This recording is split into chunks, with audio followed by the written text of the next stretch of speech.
This is so cool. I was in Vietnam a few years ago with a Vietnamese friend, thank goodness, because I was trying to learn the language on the plane on the way over there so that I could speak to her family and astound them.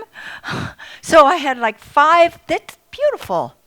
I had like 5 pages of notes. I was asking her, how do you say this? How do you say that? I want to greet your family properly. And I was writing it all down phonetically. And I got there and all this huge family met us. They were on the other side of the chain link fence when we got to the airport. It's different over there. And so I started to talk to them and they went, huh? I have this great desire to be able to speak every language, don't you? Don't you want to be able to communicate with everybody in the world? Well, we just keep trying. We just do our best because we're all one and there's always a way. There's always a way. Like when my friend and I would go into every Buddhist temple we could find, I would be connecting with the Buddhist priests about like this big. They're like you, about that big. They're fun size. And at one time I had been with this little Buddhist priest, and my friend was outside, and she came in and spoke with him, and she said, my friend is a minister, and he said, yes, I know. See, we have ways to communicate. We have ways to be at one with each other, whether we know each other's languages or not, but let's continue to try. I like the 5 love languages for one. So, this is the day we're wrapping it up. It's going to be a wrap. And our theme for the year, of course, from the Centers for Spiritual Living, is 2020 Spiritual Vision. Aren't we ready to have 2020 spiritual vision? And our January theme's been getting grounded, so we've been doing the basics, and today is about living it. Living it up. This is all about chapter 4 in the introductory chapters in the Science of Mind textbook. We call it the textbook. It was just actually called How to Use It. Ernest Holmes says, a new light is coming into the world. We are on the borderland of a new experience. The veil between spirit and matter is very thin. The invisible passes into visibility through our faith in it.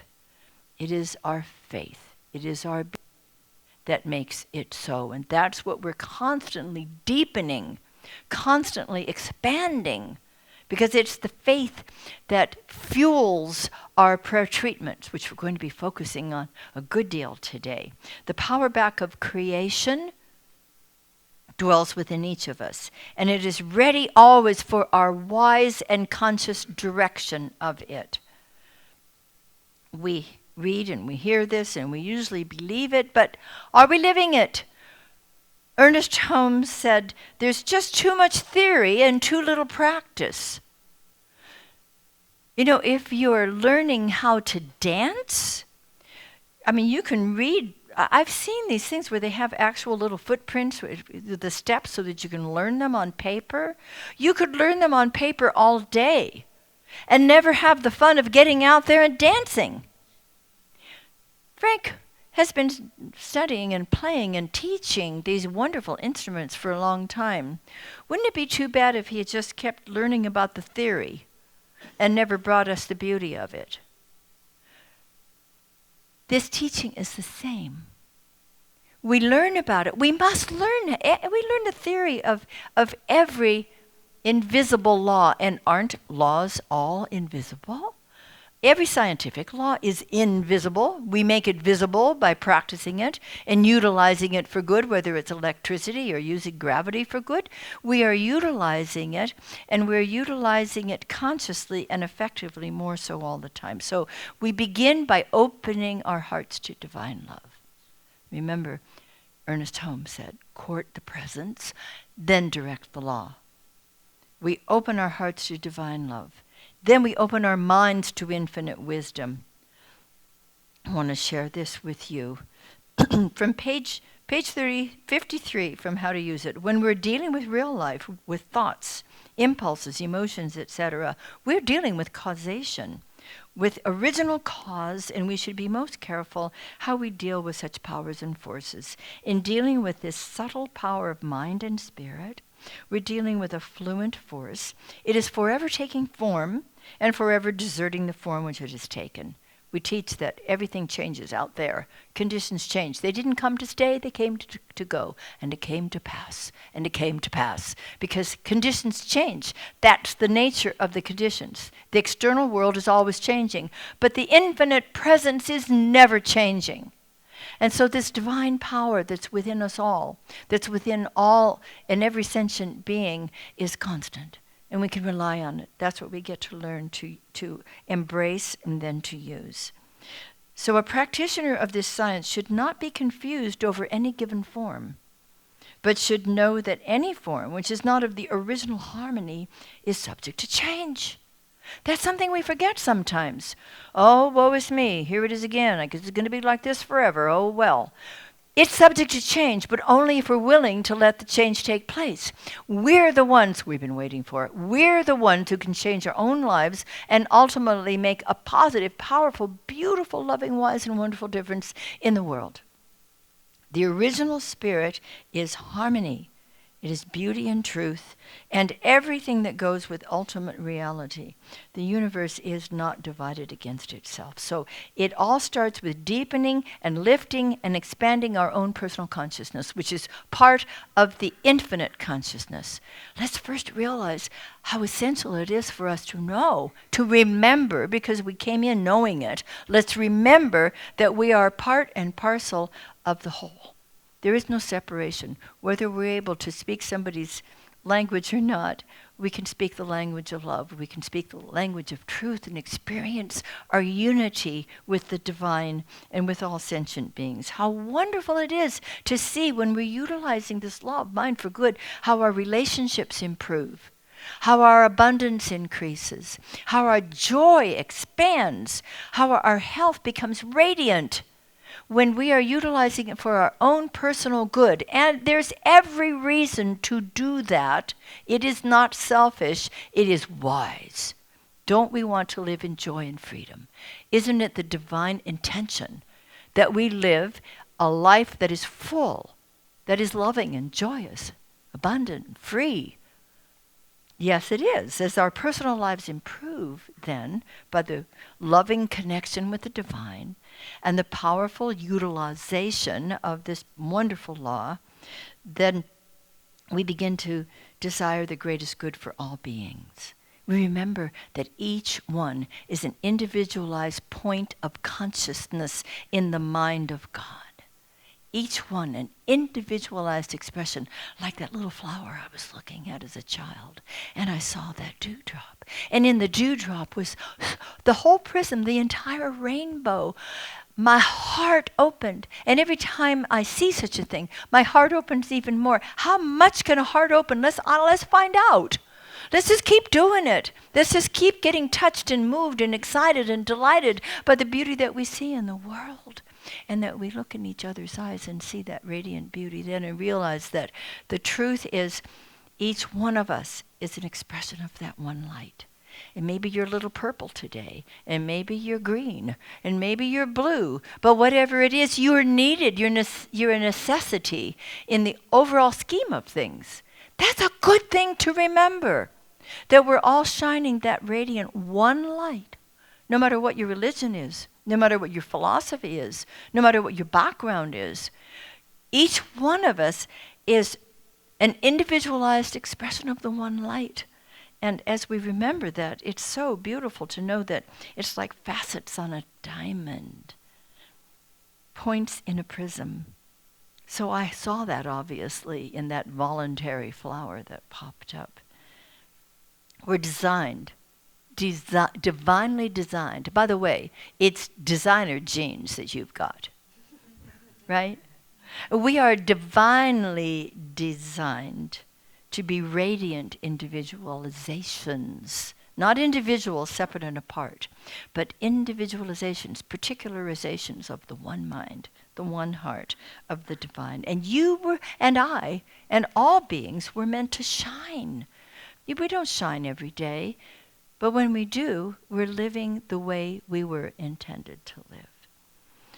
So we're the ones we've been waiting for. Thank you, Elise, for that. we definitely are the ones we've been waiting for. And we're ready and we're willing to see through all the appearances in order to bring heaven to earth, in order to bring from the invisible unity and harmony and love and wisdom and joy, that particularized expression of those qualities in our own lives.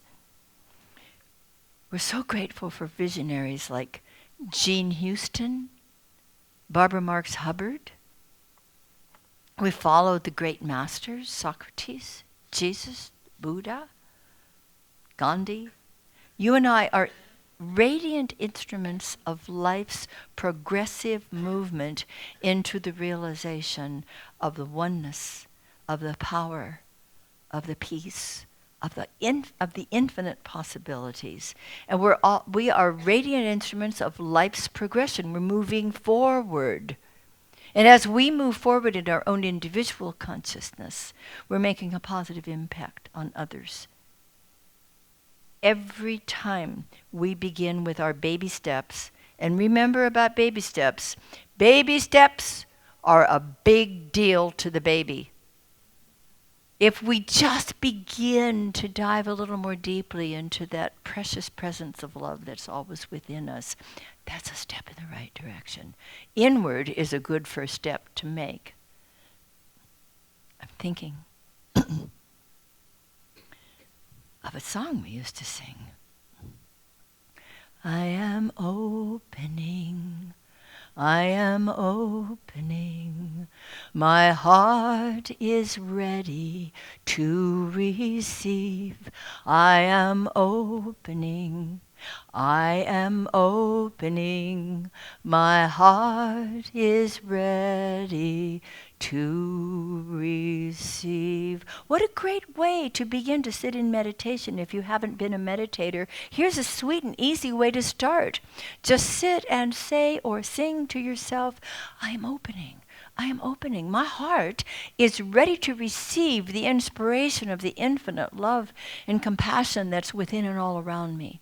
I'm opening to my awareness that I am one with all sentient beings, because all sentient beings are part of the one mind and heart. I'm opening. That's a beautiful sense of a willingness to perhaps let go of judgments, perhaps let go of false beliefs in being separate and apart. We know this. Consciousness manifests and dominant thought prevails. Say that with me. Consciousness manifests and dominant thought prevails. Remember, we've talked about the importance of keeping our minds and our thoughts in a positive direction.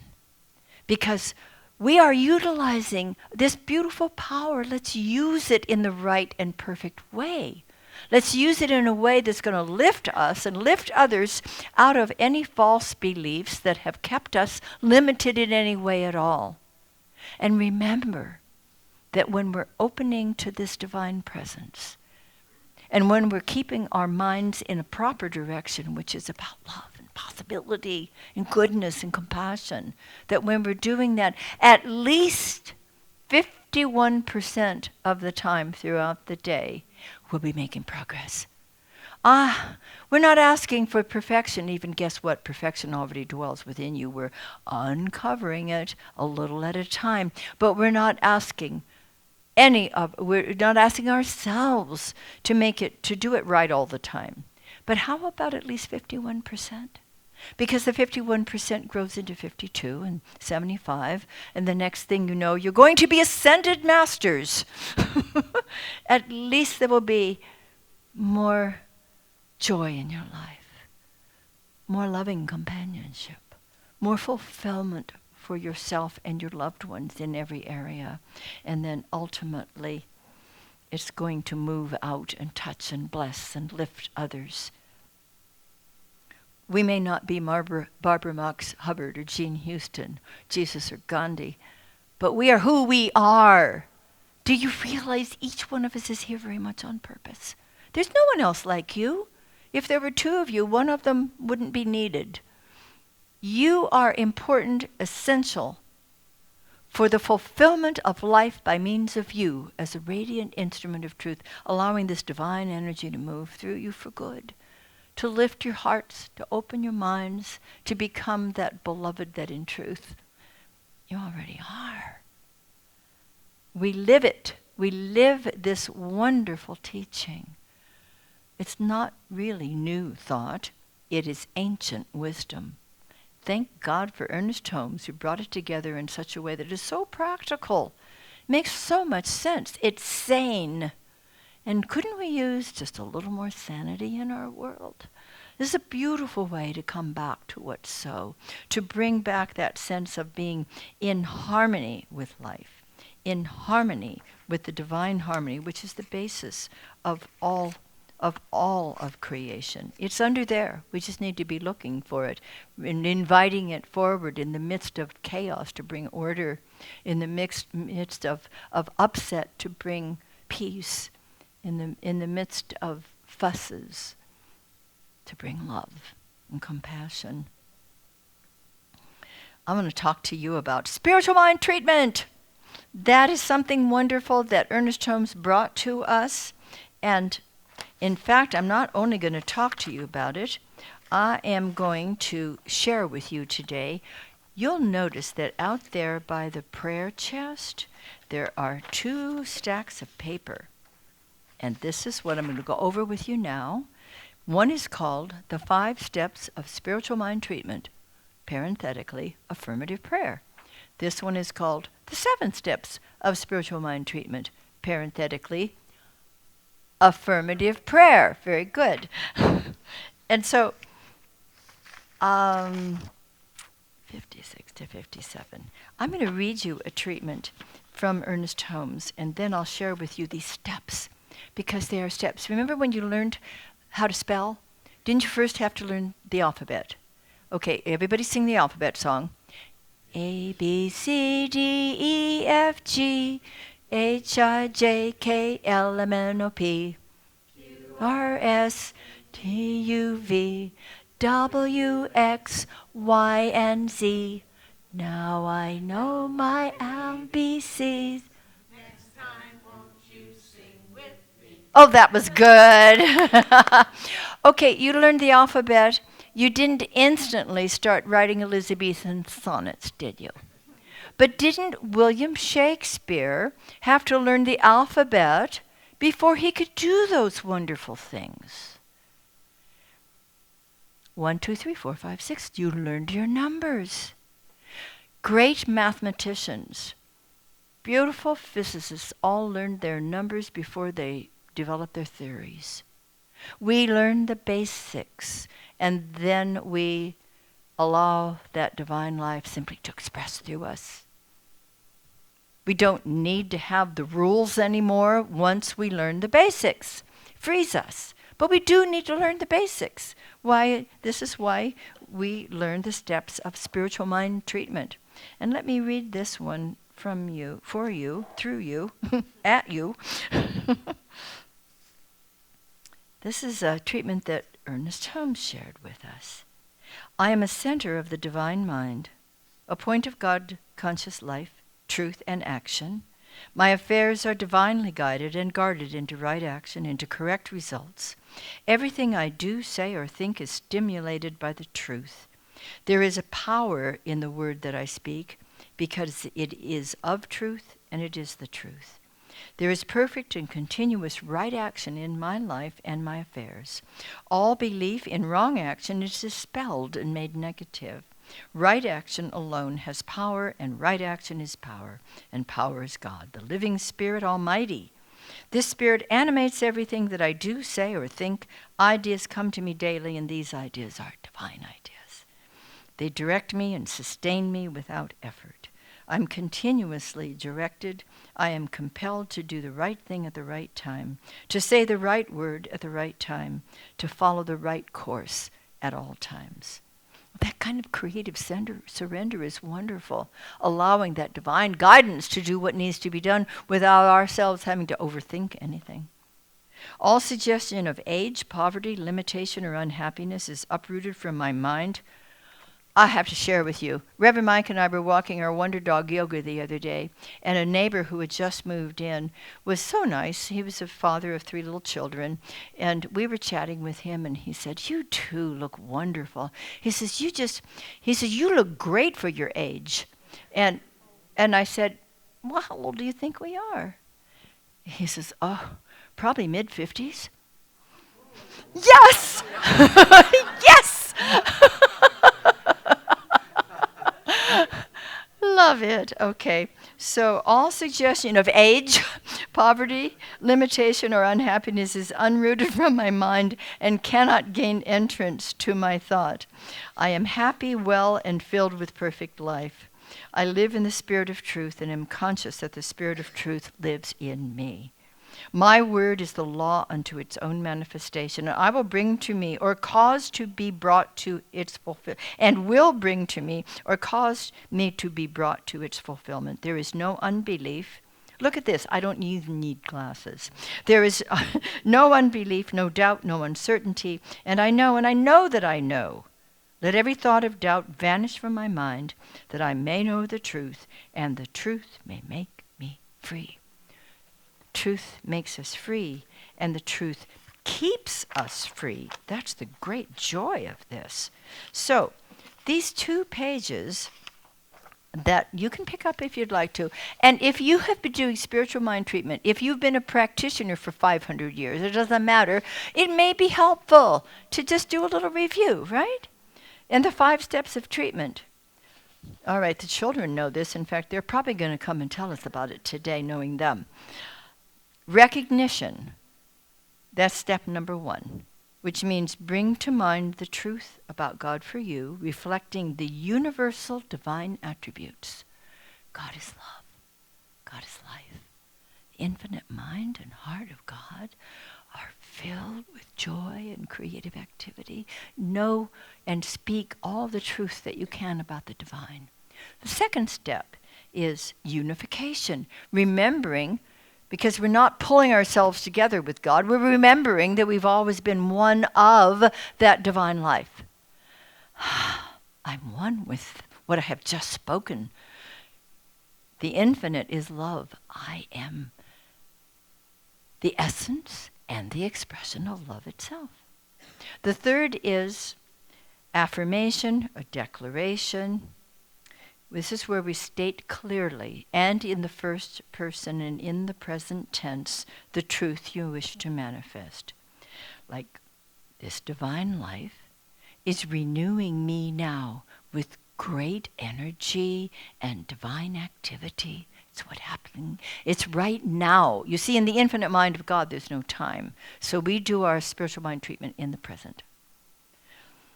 Then the grateful acceptance. That's the 4th step. With an open heart and open mind, I accept this truth that I know is real and expressing through the infinite law of mind right now. And then the last step is sometimes the hard one for people. It's simply release. Release it to the immutable law of mind, which always reacts to and responds to our intention with fidelity. We can count on it.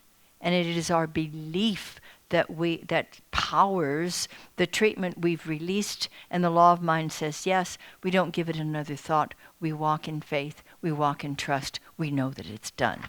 Now, there are times that we want to use the 7-step treatment, because the 7-step treatment is the one that involves a denial step.